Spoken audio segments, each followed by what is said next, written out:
Great. I think we can get started. We have 30 people now joined. These are real ones, so we can get started anytime. That's what I expect. This is a smaller one because so that we can ask questions. So let's get started. All yours, Mira, and Pamela. I will come in and out, but let's get started. Thanks, Mahesh. Welcome, everybody.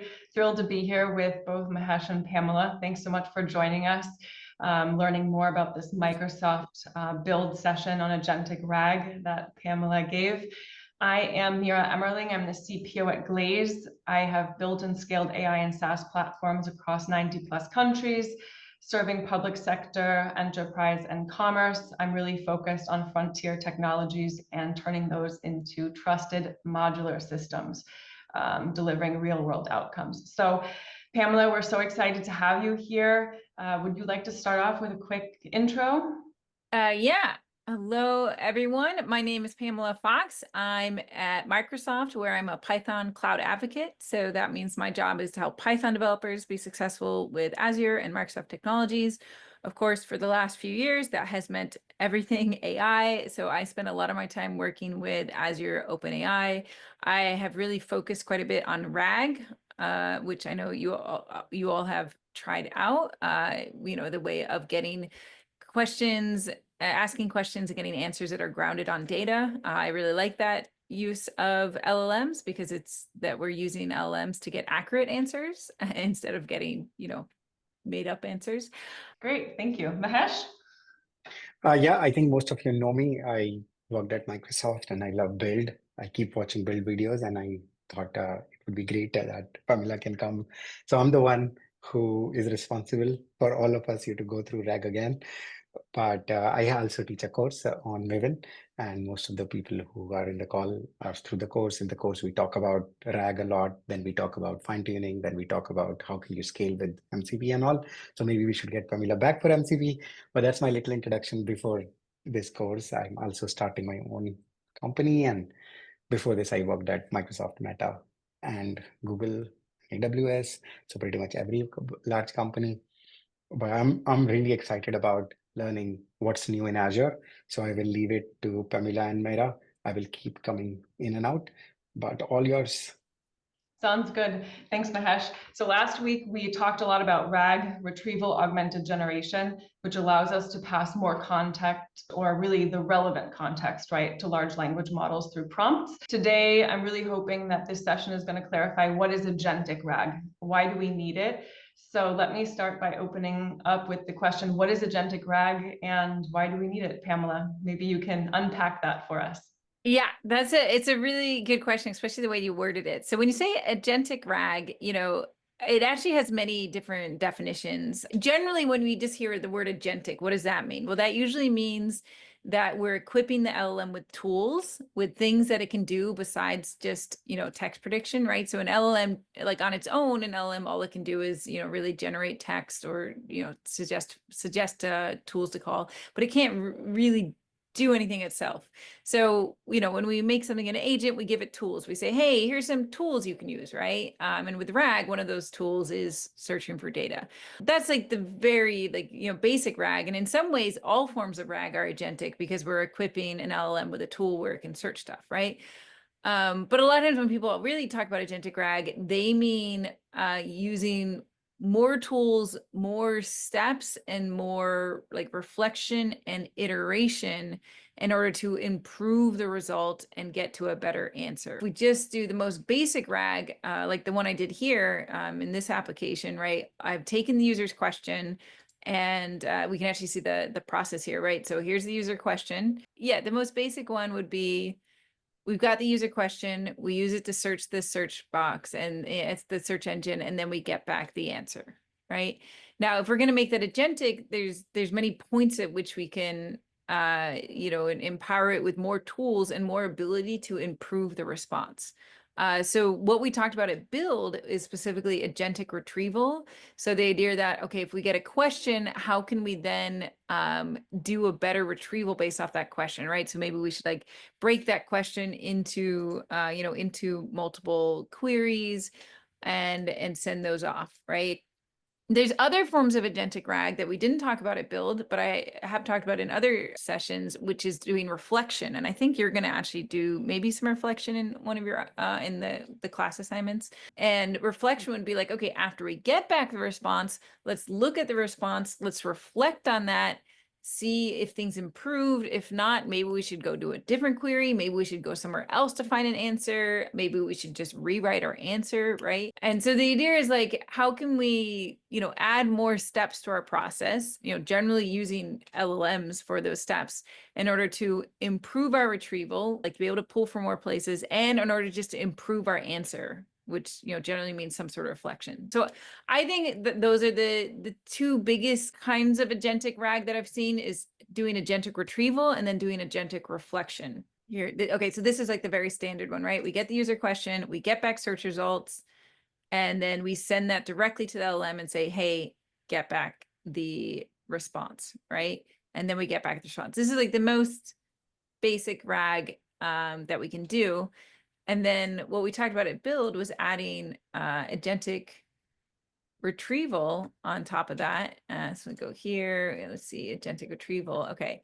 So now I'll ask a question here with the agentic retrieval. So this is when we talk about agentic retrieval, we're saying like, all right, we get a query, we get also the previous conversation, we send that to our query planner, and the query planner is a model, and it's an LLM, right? So the LLM says, okay, based off this query and this conversation history, these are the possible search queries that I suggest. So it can do multiple queries, and it can execute those queries in parallel and get back the results, merge those results in a clever way, and then those results we get back. So the idea here of agentic retrieval is that we can potentially answer questions that are harder, right? Like what we might call like a multi-hop question that could go across and, like bring together kind of disparate topics into a single result. And here you can actually see when we do this in the application with Agentic on, we see, the question, which is asking about some health benefits. We see the subqueries. We see how many results it got from each subquery and how long they took. And they did get done in parallel. So even though this looks like a long time,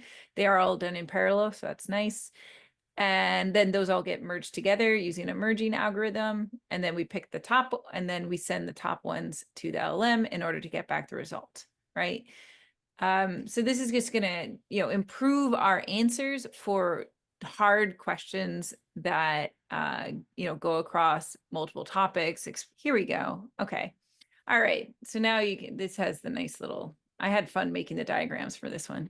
So yeah, so we added the step, right? So we get the answer, we evaluate the answer, we see what the score is. So this is using LM for evaluation. If the score is low, then we're going to use an LM to reflect and decide like, okay, should we do a search? Should we do a new answer? Do we do a web search because we actually need results from the web, and then display the answer? Now this answer adds a huge amount of overhead because here's another LM, here's an LM, here's a search step, right? That really increases your latency by so much. And what I found was that it wasn't really improving things. Now, there's definitely some questions where it could improve things, but given the amount of overhead here and the fact that most of the time it wasn't improving things, we didn't merge this change. And that's something that's hard about RAG, is that you'll find these questions that are hard, and you can think of ways that you could improve the RAG answer quality for those questions. But do you want to use those techniques all the time? Like, is it worth the extra latency, the extra cost? Is it going to generally benefit things all the time, right? And we did, when we implemented this in the actual repo, we did manage to like turn this all into a single LLM call to try and do as much reflection as possible at once, but it still just wasn't good enough. So we did not bring reflection into our repo. We do all this stuff in the open so that people who want to can try it out, because maybe it didn't work well for my evaluations, but maybe for somebody else's use case, then they might find that it works well, right? So if somebody wants to see how how we did it. You know, they can go and they look in code. You can kind of see the prompt, right? So the prompt's kind of interesting. You can, you know, see, here's the prompt. This is a prompty file, which is a way of defining your prompts, right? And we said like, okay, you need to categorize the relevance of the response, the groundedness of the response, and the correctness. And then these are all like the possible tasks you can do. So we were trying to do as much as we could fit into the single reflection step, to try and figure out what, you know, what would be the next step. And what you add in your evaluations, I think this is one of the interesting question Mira had, but how you evaluate a RAG or the quality of all the enhancement you do on top of RAG? Yeah, that's a great question. I've got my evaluations here that I can show you. So generally the approach to evaluation is that, you know, first you're going to set up, ideally you set up some ground truth.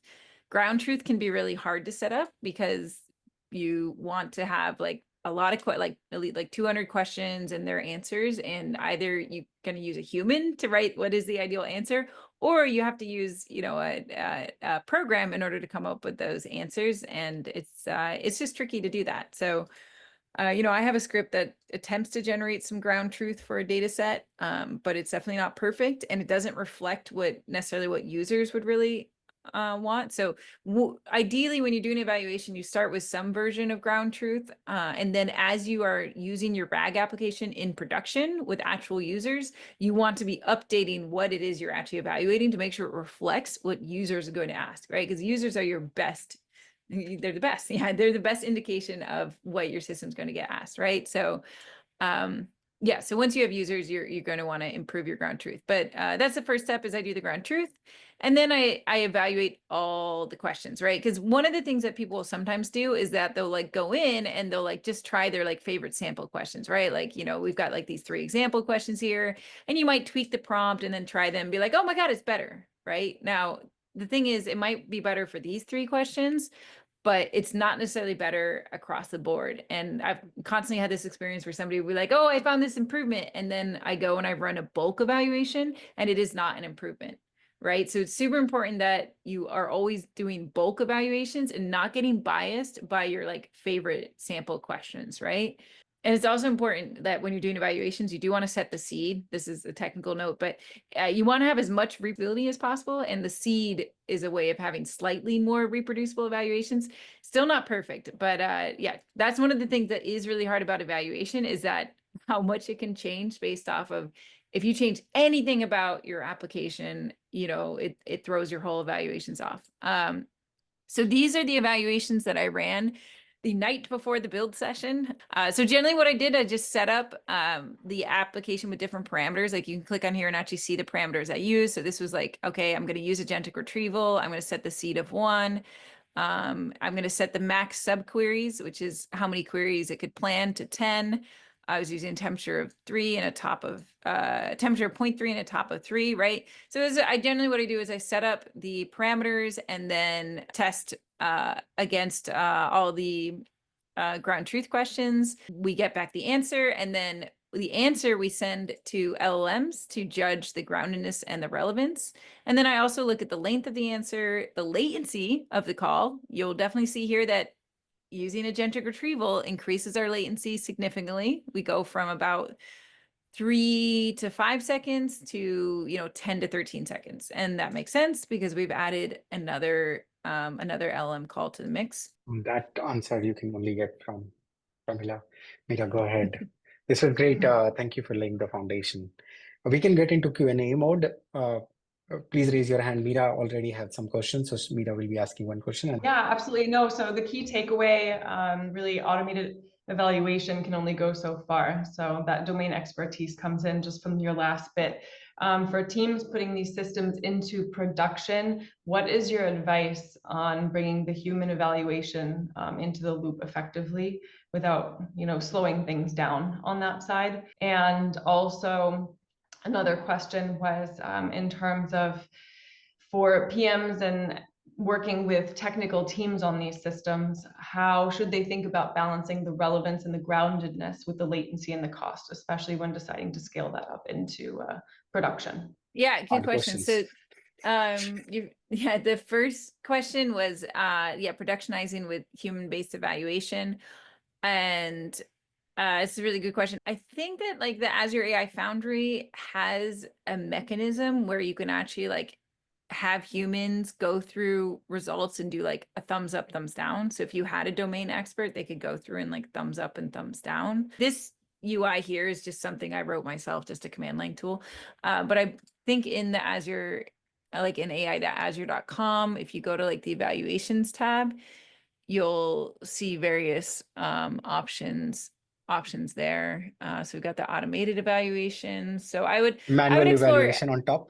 There is Yeah, well, manual. oh, that's right, the manual evaluation. Yeah, so I would definitely look into this manual evaluation here, and setting that up. One thing that's a good practice that we're not doing yet is, at least in this sample, is adding like a thumbs up, thumb down, and that's, you know, you see that all over the place. Like if you're in like Copilot, right? Like on the answer, you'll see, yeah, like this one, right? So that I think is a really helpful thing to do, because then you're getting the signal from the user himself, and then you could add both of these. But definitely, if you're getting thumbs down, I would certainly send those for evaluation. And I also feel like if somebody is thumbs downing something, they're also kind of not exactly giving you permission to sample it, but you know, they're giving the system a signal that they want this to be looked at. Now go ahead. So at Build, what I saw was there was a demo wherein for similar questions, the agent was coming out with the exact same wording, so exact same answer. How was they doing that? Well, there's two possibilities. One is that they could have been doing caching. So one thing you can implement is, you know, doing your own caching based off of a user question. For example, if I had a cache for these sample questions, when I clicked on it, instead of going through all that work to get the answer, I would be checking in the cache for a key with this question. And if it's there, I would just return back the results. So that works as long as nothing has changed about the system since you started building the cache. If something changed about the system, you would want to bust the cache, which means remove everything from the cache. It also works as long as you don't have any user specific data. So for this application, we do actually have the possibility of adding user specific uploads and their own private index and stuff. So that's also what makes these evaluations so hard, is that we can try and like have hold as many things constant as possible. But you know, something gets rounded up or down, and then boom, our answer is different. So one question, Pamela, right? I think what you are seeing in market, because I know you talk to a lot of customers, you're customer facing. So wanted to know, like, is out of box RAG solving a problem in industry? And when people should switch to more expensive RAG solutions like Microsoft? Because there is an easy way I can just build a Chrome DB out of box RAG system. But obviously, the hard part of making it work accurate and serve my customers with a higher quality relies on me then, and I need to hire engineers. Or I can just rely on Azure and just get to Azure Search and then say, yeah, Pamela has run all the evals, only best things are here. So when are people good, or for this group, when should they make that call based on your experience? Like get to more sophisticated tooling, or even go from normal RAG on Azure to Agentic RAG? What are the indicators of that? Or is that a choice? I can just say half of them go here and half of them can go here. I mean, I think it depends on what kind of data you're working with, right? If you are working with RAG on documents, then I think you really want the best searching possible, because RAG on documents is the hardest. If you're doing RAG on like already structured data, then you may not need as powerful of like searching and RAG solutions, because you've already got structured data. Like, let me see, I think I have got mine. I see if I have mine running right now. Yeah, so this is the RAG on Postgres, right? So if we're doing RAG on a Postgres database where it's like actually on the rows of the database, then it's just an easier thing to do, because we're dealing with such structured data that, it's easier for the LM to answer, it's easier to search, yada, yada, right? So there, we don't necessarily need all the functionality of Azure AI Search, and we can get away with just using Postgres with like a PG vector and just like the built-in full text search, right? Because they're, you know, the results from the database, they're very structured and straightforward. But with this, you know, with this one here, we're dealing with chunks from documents. It's hard to search these chunks and get good results. So then, you know, then I always recommend having a really, really good search. And basically search has the best search that I know of. And the reason is because going back here, because it has this is the full search stack that it supports. And not all of the databases make this search stack easy, right? So when you do a search on Azure AI Search, it can do this full hybrid with re-ranking, which means that it takes that text query, it does a keyword search using, you know, best of class keyword search, BM25, which is the best kind of search you can do. It also does the vector search using your vector embedding model, and then it, you know, combines those results together. So we've got the merge results. And then what's really nice is the semantic ranking model. And it's the same ranking model used by Bing for ranking their search results when you do a query on Bing. So it's a very good model. And it will actually re-rank the results to put like the best ones at the top, and even give you scores and say how relevant it thinks, you know, each answer is the query, right? So here we've got scores ranging from like 0 to 4, right? So you can even cut stuff off and say like, hey, if the score is 1 or less, I'm just not even going to look at it.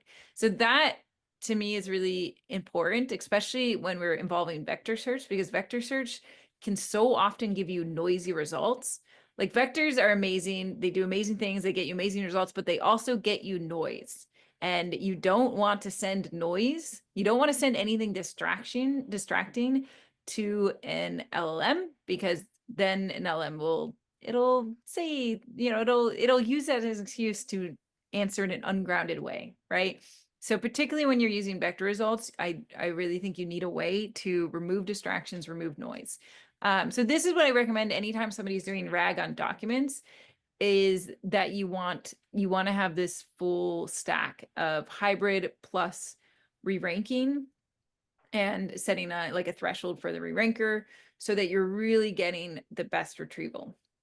So whether you do that with Azure AI Search or you do that with another database, you know, that's up to you. What I find is that if you can get good retrieval, you can get good results, but you need that good retrieval first. Semantic Ranker, yeah, I see a question. Is Semantic Ranker a service or a tool? So with Azure AI Search, it is a feature built into Azure AI Search where you just say, hey, I want to use the ranker when I do this query, and it'll use the ranker. And it's got that ranking model built into the system. It's not an LLM. It's a kind of model called a cross encoder model. Yeah, you can see this first result, cross encoders and re-ranking, right? So it's built into Azure AI Search. However, if you were doing something separate and you wanted a standalone re-ranker, you could use there's the Cohere, like has a standalone model, Cohere re-rank, right? So they actually offer a standalone re-ranking model. There's also a like there's ones you can just download from just from Hugging Face. So there's an example for Python if you're doing PG vector, where you could just pull in cross encoder from Hugging Tools, right? So this is the MS Marco Mini LM, and it'll predict the re-ranking scores, and then you can rank according to it, right? So this is basically what it's doing behind the scenes, is writing a cross encoder model, re-ranking them, giving you the new list. And, you know, AI Search is doing it in a fairly performant way, but yeah, you can set this up in conjunction with other systems as well. Yeah, let me share I should post links in the chat. Here we go. We'll place this one. I did this one. Maybe one more question on that is, Mhm. can you quickly show us if we want to get started with Azure Search and use what you just showed? Is there a repo that you go to, which is your favorite repo, and people can bother you later when it doesn't work? Yeah, I get lots of issues filed. So yeah, the main repo is this one. That's if you want this full end-to-end solution that we're looking at. If you do just want to get an idea for like how just how this stuff works, just like seeing the basic code. I also Yeah. just have a, this repo here, which is just notebooks that I use, when doing presentations, where you can just see, what is a RAG look like with Azure AI Search. We get the question, we get the documents. This is the one that's using semantic, right? We're doing a vector search, we're doing a text search, we're doing a semantic ranker. That's all. We just have to specify, what we want when we, call the API, get back those results, and then we send it to the LM. So this is the simplified version of it. And then if you need like a full end-to-end full stack RAG solution with lots of features, then you can check out the other repo. Yeah. So answer like gating, just take that one call, that Azure search call, and that will be at some point in SDK will be agentic set through. And that's all I think we need to do. And then you get everything what Pamela was showing on the slide from Azure, and you need not to worry about how it is implemented or getting some external models and doing evals. They have done the work. Just call Azure.search and pass agentic RAG as true, and that's pretty much it. And happy to put a lab together because Pamela was kind enough to show us. So we'll put a lab together for Azure Search and how can you do what you did with Chrome with using Azure Search and agentic RAG.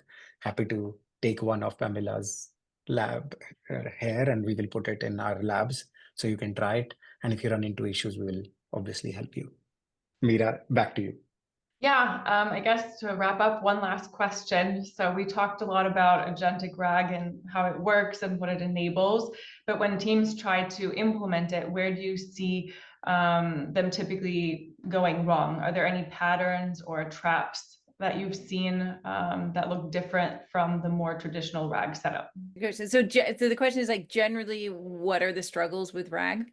Yeah, generally, like where things fail for you, or what is still not working, Pamela, in this RAG world? Because I don't know, like the planning is the solution, re-ranking is the solution, but what's still open for people to not just like think every question any developer asks or VP asks, you just say agentic RAG. Then you have to define what agentic RAG is, whether you mean retrieval or reflection and yada yada. It all comes down to retrieval, right? Like, because if you can get the answers to the LLM, it can give, if you can get the right context to the LLM, it will very happily answer. So, even though we think of RAG as being an LLM thing, the quality generally comes down to retrieval. So, a lot of what we do is like try and help people understand like how to debug retrieval. Like that's why we always have this like thought process here where you can like look at it and you can see the results and see like get a feel for, what it's getting back and what's not getting. So the question is like, how do you, get everything retrieved that you want, right? So one big question right now is like multi-modal documents, like how to properly get back images. I'm actually working in another tab. I'm working on a new approach. This is my multi-modal tab where I'm working on a new approach to multi-modal ingestion, right? So getting back, figures and tables and all of that stuff. There's also like getting back metadata, right? Like here we've just got the chunks, right? But what if there was actually some like interesting metadata about this document, like the date that it was made or something like that? How do we get back that data? Like, do we stuff it into the chunk? Do we put it on a field? Like, do we, something like that. And then the ability to answer, questions that are like summaries of the entire knowledge base. That is something we still cannot do even with our agentic retrieval.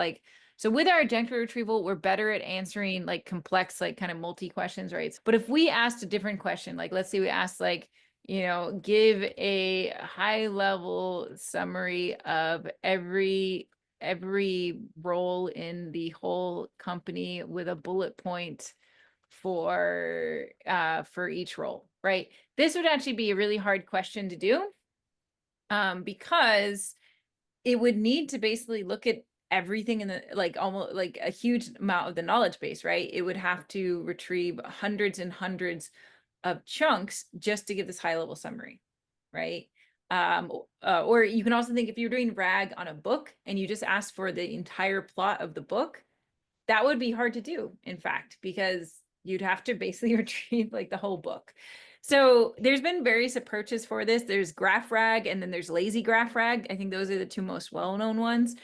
Graph RAG is way too expensive, so I don't know anyone who's actually practically used it. Lazy graph RAG is supposed to be like cheaper and more possible, so we're looking into that one. But we've also talked about stuff like just doing a summary index, right? So like, you know, in addition to having our chunk index, which is how we normally answer questions, maybe we also have like a summary index, and that summarizes things at particular like levels of granularity so that you eventually could answer a question like this.